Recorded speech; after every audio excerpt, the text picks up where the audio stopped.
I literally thought I would die physically if I just let go, if I didn't run away. And I just thought, I've got to find out. I've got to know what happens. And somehow something just let go. It was the simplest letting go. It wasn't courageous. It was just like I was actually willing to die at that moment. And I just let go.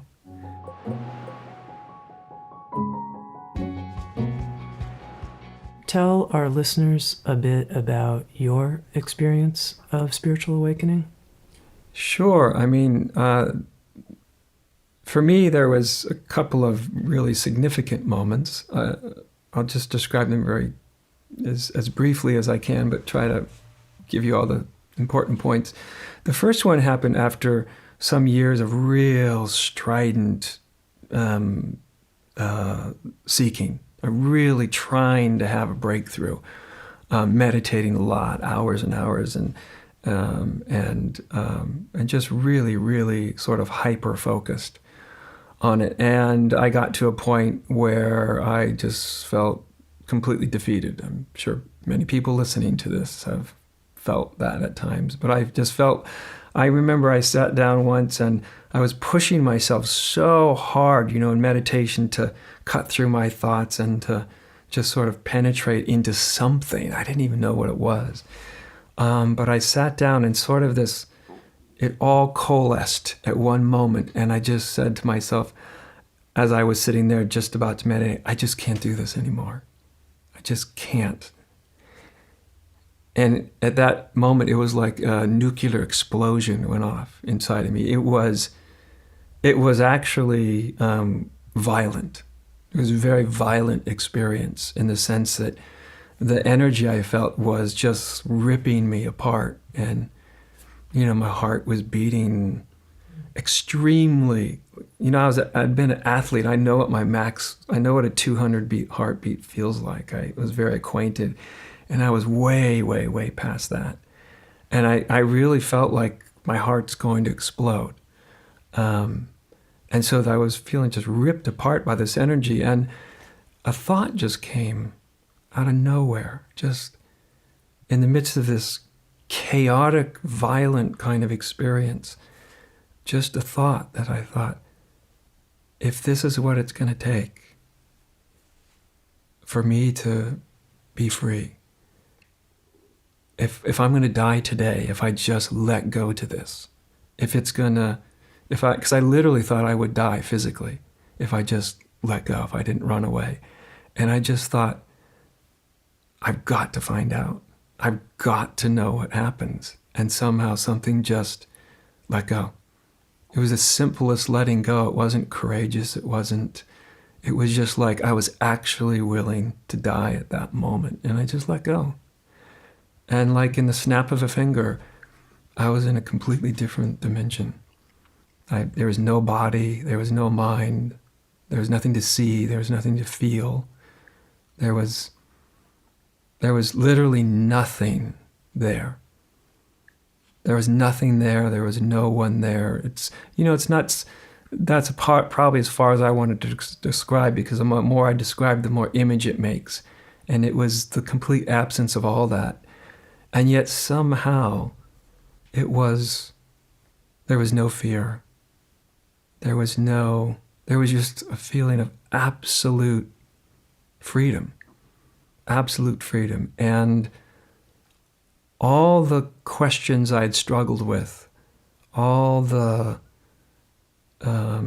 issues that I had, I just felt, even though I couldn't feel my body at all, that somehow that these insights were flooding into me like 100 every second, so fast that I couldn't even record even a small fraction of them consciously. But they were like little lights going off or popcorn popping, and at some point it was happening so fast that I couldn't even register anything near. And it was just like something was literally like being poured into me, like liquid insight just poured in. And it went on for I don't know how long. It was a very timeless experience. And at some point I kind of started to come back to my bodily awareness, and surprisingly, my body was just sitting there in total calm. There was no energy left in it. There was no heartbeat, that was out of control. Everything was totally fine and, in a strange sense, absolutely ordinary. And after a while, I was just sitting there. And I thought, okay, well, I got up, and I always did. I sort of bowed to my little Buddha statue that I had in my little meditation hut in the backyard. And as soon as I bowed, I just started laughing hysterically. It was just that seemed the most absurd thing that I'd ever seen. That this Buddha figure represented to me, in a symbolic way, everything that I'd been chasing, everything that I'd wanted. What is this Buddha nature? What is this divinity that this symbol represents? And all of a sudden, when I bowed, somehow I knew without any doubt that the thing I'd been chasing was the thing that I am, that I was what I was chasing. And it just seemed like the most absurd, ridiculous joke that I'd ever heard. And the joke was on me, and I didn't mind at all, and I just laughed and laughed of how ludicrous this was. And so in the days after that, in the weeks, I wasn't like floating in any particular space, all the seeking energy was gone. I didn't feel driven in any way. That was really nice. There's no drive, because why be pursuing what I know I am? But there's something that's interesting that happened right at the door of my little meditation hut when I was leaving. I opened the door, and right as I opened the door, this little, I call it the still small voice. And it was the place that I always knew. It always told me the truth. And that still small voice said to me, "This isn't the all of it. Keep going." And at that moment, I felt so disappointed. Because a minute later, I was just hysterically laughing at the absurdity of chasing this eternity and realizing that I was eternity. And now this voice is saying, "This isn't the all of it. Keep going." And I just kind of felt like, oh no, you can't be. And then literally like within a few seconds, I realized that it wasn't discounting what I realized. Nothing said that what I realized wasn't real or true. It was just telling me there's more to the picture. Don't fixate here. Don't stop here. And so even though I had no seeking energy, no drive, to attain, I knew that it was told me the truth. I knew that there was more. There was a deeper clarification that was going to come, that came about, it was a while later, probably 6 or 7 years later, when it was a totally different experience. They always happen when I first sit down to meditate, not even when I really got into meditation. But one morning, I sat down to meditate. I used to meditate early in the morning, a couple of periods of meditation before I would go see my teacher on Sunday mornings and meditate with her group and see her. So I sat down to meditate. And again, just as soon as I sat down, I heard there's a bird outside. And I heard the bird. And again, up from my guts, not from my head, because I had never thought of this question or anything. Up from my guts, this little question came up, and it just said, "Who hears this sound?"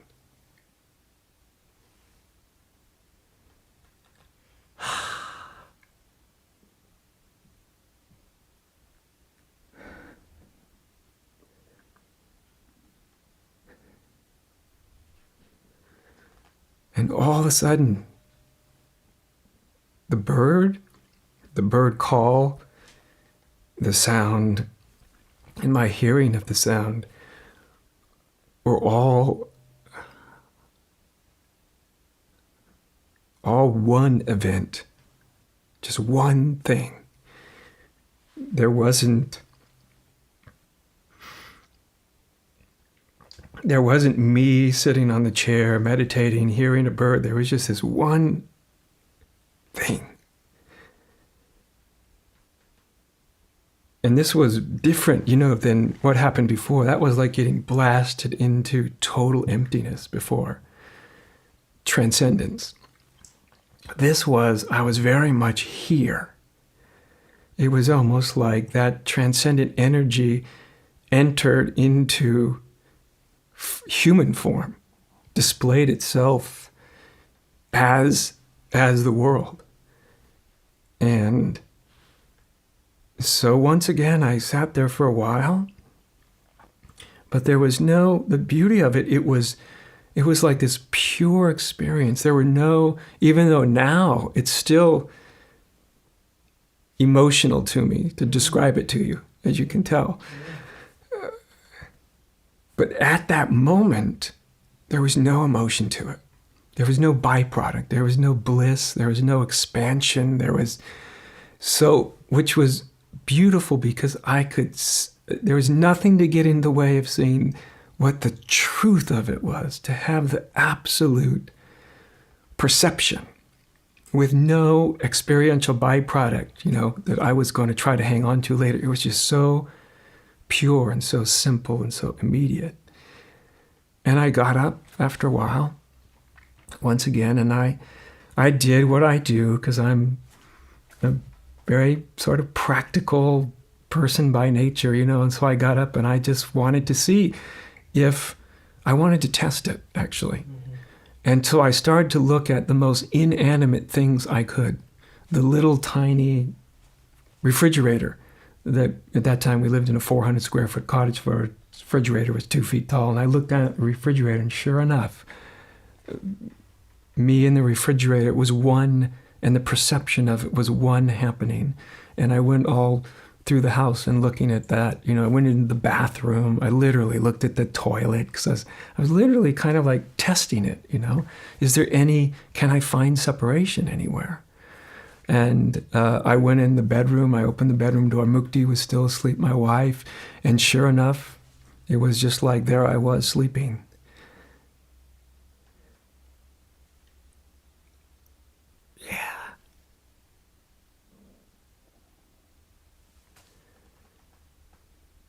And then I, started to get ready to go see my teacher. And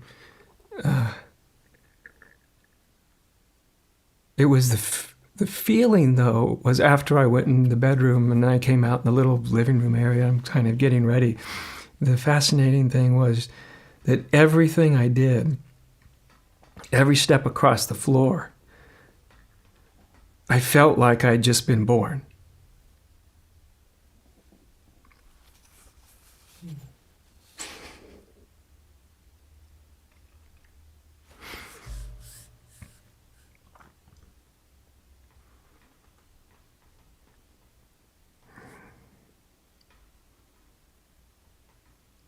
Like something opened its eyes